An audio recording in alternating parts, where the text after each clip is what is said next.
क्या आपने कभी किसी ऐसी कहानी के बारे में सोचा है जहां एक साधारण दबाई गई, हर जगह अपमानित की जाने वाली लड़की अचानक अपनी किस्मत नहीं बल्कि पूरी दुनिया की सोच बदल दे?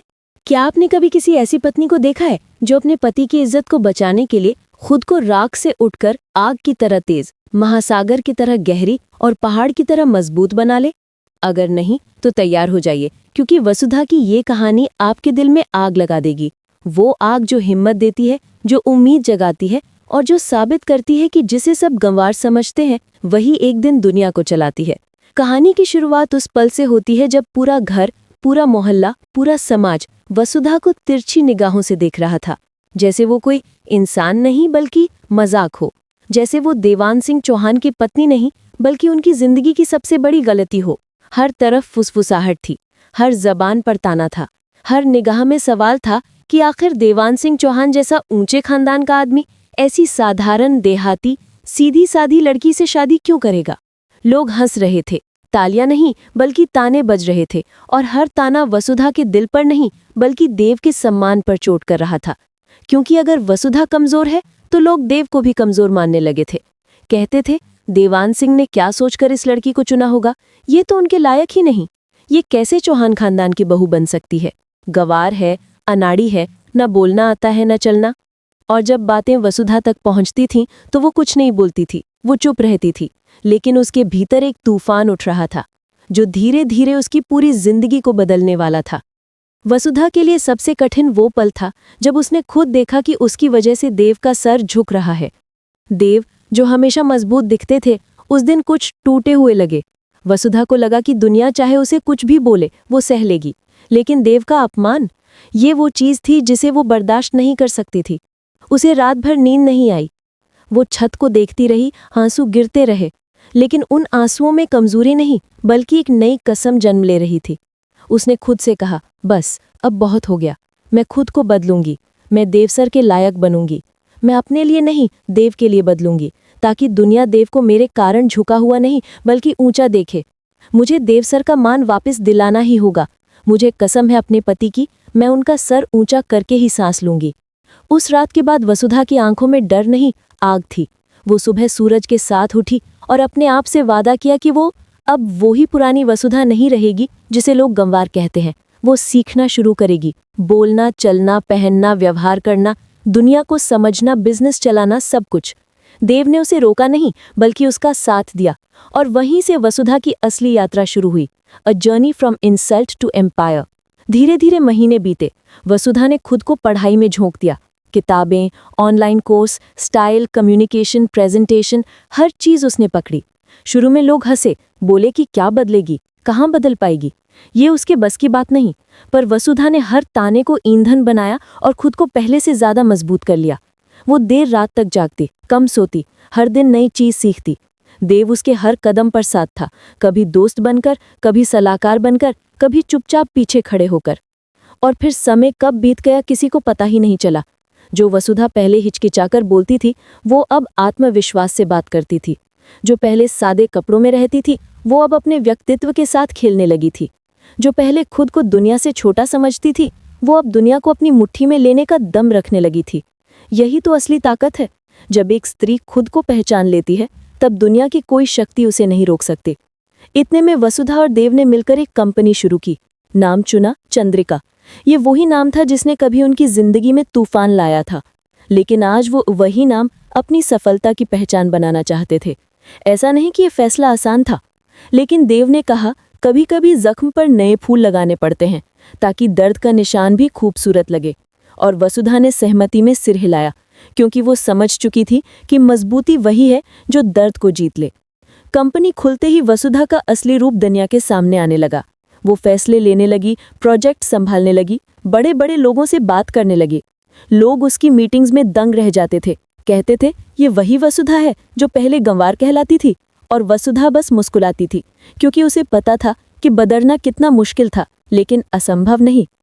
और दोस्तों, अगर आप भी वसुधा की इस जर्नी से इंस्पायर्ड होते हैं तो इस कहानी को लाइक और शेयर करना मत भूलिए, क्योंकि आपका एक क्लिक किसी और के लिए हिम्मत बन सकता है। एक दिन की बात है, किस्मत ने एक बहुत बड़ा ट्विस्ट रखा। चंद्रिका ऑफिस में आई। देव और वसुधा उस समय बाहर थे, लेकिन जब वसुधा अंदर आई तो चंद्रिका उसे पहचान ही नहीं पाई। वो चौंक गई। सामने एक स्टाइलिश, कॉन्फिडेंट, खूबसूरत, मॉडर्न और बिजनेस वुमन लुक में खड़ी स्त्री थी, जो किसी तरह से उस पुरानी वसुधा जैसी नहीं लग रही थी। चंद्रिका ने उसे देखा और सोचा, वाह, कितनी क्लासी लड़की है, बड़े घर की लगती है, कितनी ही काबिल और कितनी सुंदर। ऐसे लोग ही दुनिया बदलते हैं। पर वो इस बात से बिल्कुल अनजान थी कि ये वही लड़की है जिसने उसे कभी अपमानित किया था। चंद्रिका ने वसुधा से बात की, मुस्कुराई, उसकी तारीफें की, और वसुधा बस हर बात को शांति से सुन रही थी। तभी अंदर से अविनाश आया और बोला, चंद्रिका जी, जिसकी आप इतनी तारीफ कर रही हैं ना, वो कोई और नहीं, हमारी वसुधा है। चंद्रिका जैसे पत्थर की तरह जम गई। वो विश्वास ही नहीं कर पाई कि ये नई नई, स्मार्ट, मॉडर्न, खूबसूरत और तेजस्वी महिला वसुधा है। उसका मुंह खुला का खुला रह गया। उसने सोचा, ये कैसे संभव है? वसुधा इतनी बदल गई? और वो पल पूरे कमरे में जैसे बिजली की तरह फैल गया।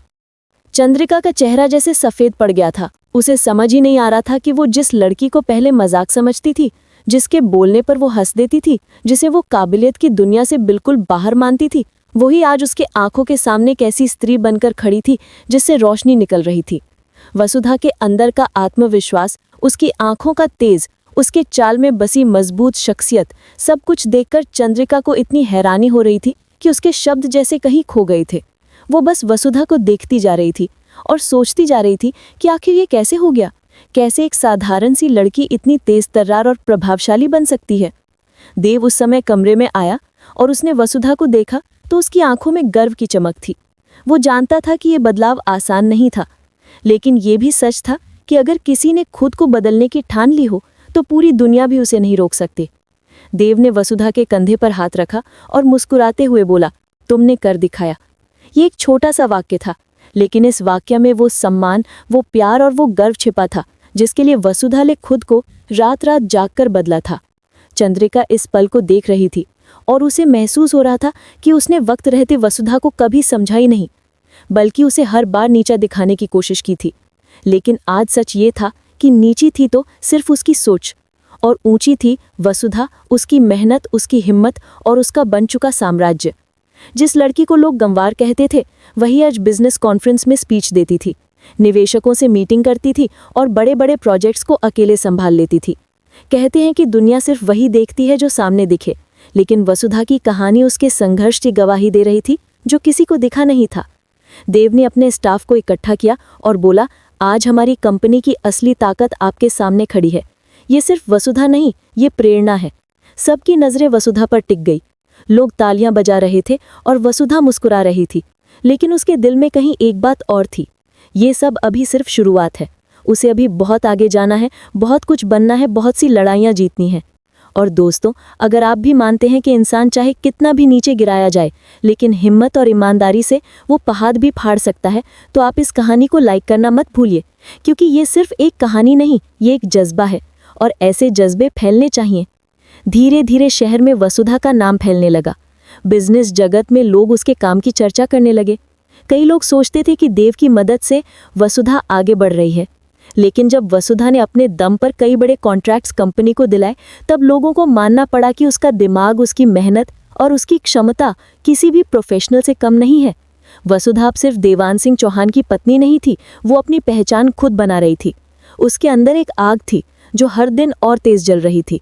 वो खुद को बेहतर बनाना चाहती थी, अपना साम्राज्य बनाना चाहती थी और दुनिया को साबित करना चाहती थी कि जो लोग उसे गंवार समझते थे, वो ही एक दिन उससे सीखने आएंगे। रातों को वसुधा और देव साथ बैठकर प्लान बनाते थे, नए प्रोजेक्ट्स, नए आइडियाज़, नई स्ट्रैटेजी। देव कहता, हम कर लेंगे वसुधा, और वसुधा कहती, नहीं देव, हम नहीं, मैं करूँगी और आप मेरे साथ होंगे। देव को उसकी ये बात बहुत अच्छी लगती थी, क्योंकि वो जानता था कि वसुधा अब खुद के पैरों पर खड़ी है। अब वो किसी की सहानुभूति नहीं, बल्कि अपनी मेहनत से मिली इज्जत चाहती थी। लेकिन कहानी में जब तक परीक्षा ना हो, तब तक जीत का असली स्वाद कहाँ? एक दिन कंपनी के सामने बहुत बड़ी मुसीबत आ गई। एक बड़ा कॉन्ट्रैक्ट हाथ से निकलने वाला था। क्लाइंट ने कहा कि उन्हें वसुधा की क्षमता पर शक है। ये बात सुनकर देव गुस्से में था, लेकिन वो कुछ बोल नहीं पाया। वसुधा ने शांत स्वर में कहा, मुझे एक मौका दीजिए, मैं इस प्रोजेक्ट को अपने तरीके से संभालूंगी। और क्लाइंट ने शर्त रखी कि अगर वसुधा असफल हुई तो कंपनी को भारी नुकसान झेलना पड़ेगा। ये सुनकर सब डर गए, लेकिन वसुधा बोली, मैं डरती नहीं हूँ, मुझे खुद पर विश्वास है। उस रात वसुधा ने नींद नहीं ली। उसने पूरी टीम को इकट्ठा किया, हर पहलू पर काम किया, हर नंबर, हर आइडिया, हर स्ट्रैटेजी को परखा। वो थक गई थी लेकिन रुकी नहीं। देव ने उसे पानी दिया और बोला, बस थोड़ा आराम कर लो। वसुधा ने कहा, आराम तब करूंगी जब ये प्रोजेक्ट जीत जाऊंगी। अगले दिन प्रेजेंटेशन था। पूरे हॉल में खामोशी थी। सबकी नजरें वसुधा पर थी। लेकिन वसुधा ने जैसे मंच पर कदम रखा, पूरा माहौल बदल गया। उसकी आवाज में वो ताकत थी जो किसी को भी प्रभावित कर दे। उसने हर स्लाइड, हर प्लान, हर पॉइंट इतनी समझदारी और आत्मविश्वास से समझाया कि क्लाइंट खुद दंग रह गए। उन्होंने वहीं खड़े होकर कहा, हमें आपका आइडिया मंजूर है, कॉन्ट्रैक्ट आपकी कंपनी को मिलता है। देव ने खुशी में वसुधा को गले लगा लिया। उसकी आंखों में गर्व, सम्मान और प्यार था। कहानी आगे बढ़ती है और वसुधा की कामयाबी अब सिर्फ शहर तक सीमित नहीं रहती, बल्कि दूसरे राज्यों में, दूसरे बिजनेस सर्कल्स में भी उसका नाम गूंजने लगता है। कई लोग कहते थे कि वसुधा का बदलाव सिर्फ बाहरी है, लेकिन जब उन्होंने उसकी सोच, उसकी समझदारी और उसकी नेतृत्व क्षमता देखी, तब उन्हें मानना पड़ा कि ये लड़की अब एक ऐसा तूफान बन चुकी है जो जहां से गुजरती है वहां अपनी पहचान छोड़ जाती है। वसुधा अब कॉन्फ्रेंसेस में स्पीकर बनकर जाती थी, मीडिया इंटरव्यू लेती थी, लोग उसके पास सलाह लेने आते थे। और सबसे बड़ी बात, वो हर जगह गर्व से कहती थी कि उसकी ताकत उसका परिवार और उसका पति है। एक दिन की बात है, कंपनी को एक बहुत बड़ा ग्लोबल इवेंट अटेंड करने का मौका मिला। दुनिया भर के बिजनेस लीडर्स मौजूद थे। वसुधा और देव दोनों वहां पहुंचे। सबकी नजरें वसुधा पर टिकी थी। उसकी एंट्री जैसे माहौल में नई ऊर्जा भर देती थी। कई लोग विस्पर्स में कह रहे थे, वो देखो, वही वसुधा जिसने अपनी जिंदगी पलट दी। कुछ लोग चौंक कर बोलते, अरे ये वही है क्या जो एक समय हंसने का विषय थी? और कोई जवाब देता, हाँ, और अब ये हंसी का नहीं, इज्जत और प्रेरणा का विषय है।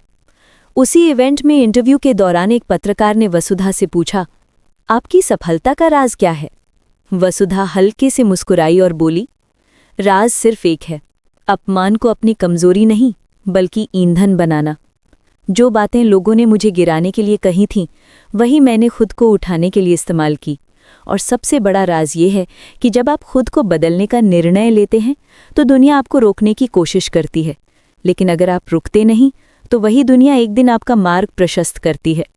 पत्रकार ने उसके जवाब को सुनकर ताली बजाई और पूरी भीड़ तालियों से गूंज उठी। देव ने गर्व से वसुधा को देखा और सोचा कि यही वो वसुधा है जिसे उसने पहली बार देखा था, निर्दोष, सीधी, पर भीतर से ज्वालामुखी। और अब वो ज्वालामुखी फट चुका था। इसी बीच कहानी में एक नया मोड़ आता है। चंद्रिका, जो एक समय वसुधा की क्षमता को स्वीकारने को तैयार नहीं थी, अब वसुधा को देखकर खुद बदलने लगी थी। वो एक दिन वसुधा के पास आई और बोली, मुझे तुमसे एक बात कहनी है वसुधा। तुम्हें शायद याद न हो, पर मैंने तुम्हारे साथ बहुत गलत किया था। मैंने तुम्हें नीचा दिखाने की कोशिश की थी, लेकिन तुमने मुझे गलत साबित कर दिया। वसुधा ने हल्की सी मुस्कान के साथ कहा, चंद्रिका जी, जब इंसान आगे बढ़ रहा हो तो पीछे की बातों को अपने पैरों की बेड़ियां नहीं बनने देना चाहिए। जो हो गया सो हो गया। आपने जो सोचा वो उस समय की आपकी सोच थी, लेकिन आज आप बदल गईं, यही सबसे बड़ी बात है। चंद्रिका की आंखों में नमी आ गई। उसने कभी सोचा भी नहीं था कि वसुधा इतनी बड़ी दिल वाली होगी, लेकिन ये वसुधा पहले जैसी नहीं थी। अब उसकी सोच साफ थी, उसका दिल बड़ा था और उसकी आत्मा पहले से ज्यादा मजबूत। कई दिनों बाद देव वसुधा को अपने पुराने घर लेकर गया। वही जगह जहां लोग वसुधा को देखकर हंसते थे, वही लोग जिन्होंने कहा था कि वसुधा देव के लायक नहीं। लेकिन इस बार तस्वीर बदल चुकी थी। जैसे ही वसुधा वहां उतरी, लोग उसके पास आए और उसके हाथ चूम कर बोले, बहू जी, हमें माफ कर देना, हम आपको पहचान नहीं पाए थे। और वसुधा मुस्कुरा दी, बिना किसी कड़वाहट के। उसने सोचा कि लोग बदल जाएं, यही काफ़ी है। बदला लेना ज़रूरी नहीं होता, बदलाव ला देना ही काफ़ी होता है। देव उस भीड़ को देख रहा था और उसके मन में वही गर्व बढ़ता जा रहा था जो वो हर रोज़ वसुधा के लिए महसूस कर रहा था। उसने वसुधा का हाथ पकड़ा और धीरे से कहा, तुम्हें नहीं पता, तुमने मुझे दुनिया का सबसे खुश इंसान बना दिया है। और वसुधा ने जवाब दिया, मैंने खुद को भी नई जिंदगी दी है देव, और ये सब आपकी वजह से है, क्योंकि आपने मुझे कभी कम नहीं समझा। अब चंद्रिका कंपनी का हिस्सा बन चुकी थी। वो वसुधा के नेतृत्व में काम करती थी। कई बार वो अपनी पुरानी हरकतों को याद करती और शर्मिंदा होती, लेकिन वसुधा ने उसे कभी एहसास नहीं कराया, बल्कि एक दिन उसने चंद्रिका को प्रमोशन भी दे दिया। जब देव ने पूछा कि चंद्रिका को इतनी बड़ी जिम्मेदारी क्यों, तो वसुधा बोली, क्योंकि अगर मैं खुद को बदल सकती हूँ तो दूसरे भी बदल सकते हैं, और जो इंसान अपनी गलतियों से सीखता है वो एक दिन बेहतरीन साबित होता है। देव ने गर्व से कहा, तुम सच में नेता हो वसुधा। धीरे धीरे कंपनी चंद्रिका एंटरप्राइजेज देश की सबसे तेजी से बढ़ती कंपनियों में गिनी जाने लगी। कई विदेशी निवेशक साझेदारी करने लगे, कई नए प्रोजेक्ट्स, कई नई चुनौतियां, और हर चुनौती में वसुधा सबसे आगे रहती। उसका दिमाग, उसकी दूरदर्शिता, उसकी मेहनत सब लोगों को प्रभावित करते, और हर सफलता के साथ वसुधा के मन में एक ही विचार आता, मेरे देव सर का मान कोई कभी फिर नहीं गिराएगा। कहानी का सबसे भावुक मोड़ तब आया जब एक बड़ी लाइफ अवार्ड सेरेमनी हुई और वसुधा को वर्ष की सबसे प्रेरणादायक महिला का पुरस्कार मिला। मंच पर चढ़ते वक्त वसुधा की आंखों में आज पहली बार डर नहीं, खुशी के आंसू थे। जैसे ही उसने अवार्ड लिया, वो पूरे सभागार को देख रही थी। फिर उसने कहा, ये पुरस्कार सिर्फ मेरा नहीं है, ये उन सभी का है जिन्हें कभी किसी ने कहा कि तुम नहीं कर पाओगे। ये उन सभी का है जिन्होंने अपमान झेला लेकिन हार नहीं मानी। और ये सबसे ज्यादा मेरे पति का है, देव का, जिन्होंने मुझ पर तब भी विश्वास किया जब पूरी दुनिया ने मुझे नकार दिया। सभागार तालियों से गूंज उठा। देव की आंखें भर आईं। उसने गर्व से सिर झुकाया और वसुधा के लिए उसकी आंखों में इतना प्यार था कि पूरी दुनिया उसमें डूब जाए। वसुधा ने आगे कहा, अगर आप में से किसी को लगता है कि आपकी शुरुआत छोटी है, तो याद रखिए, शुरुआत का छोटा होना मायने नहीं रखता। आपकी उड़ान कितनी बड़ी है ये मायने रखता है, और उड़ान वही भरते हैं जो गिरकर उठने की हिम्मत रखते हैं। उसके ये शब्द लोगों के दिलों में उतर गए। और दोस्तों, अगर वसुधा की ये बात आपकी भी जिंदगी में हिम्मत जगाती है, तो आप इस कहानी को शेयर करना बिल्कुल मत भूलिए। शायद किसी और को भी यही बात नई सुबह दे दे। अवार्ड नाइट के बाद देव और वसुधा कार में बैठे। वसुधा ने खिड़की से बाहर देखा और बोली, देव, मैं सोचती हूँ अगर उस दिन मेरा अपमान नहीं होता तो शायद मैं आज यहाँ नहीं होती। देव मुस्कुराया और बोला, कभी कभी ठोकरें ही हमें वहां ले जाती हैं जहां हमें जाना चाहिए। वसुधा ने धीरे से उसका हाथ थाम लिया और कहा, अब मेरी कहानी बस मेरी नहीं रही, ये हर उस महिला की कहानी है जो खुद को बदलना चाहती है, हर उस इंसान की कहानी है जिसे लोग कम समझते हैं। और इसी के साथ कहानी यहाँ एक ऊंचाई पर पहुंचती है, जहां वसुधा सिर्फ वसुधा नहीं, एक मिसाल बन चुकी है, एक प्रेरणा, एक शक्ति, एक बदलती हुई सोच का नाम। अब सवाल ये है कि क्या आप भी मानते हैं कि मेहनत, हिम्मत और सही फैसले इंसान की ज़िंदगी बदल सकते हैं? अगर हाँ, तो हमें कमेंट में ज़रूर बताइए और इस प्रेरणा को आगे बढ़ाइए।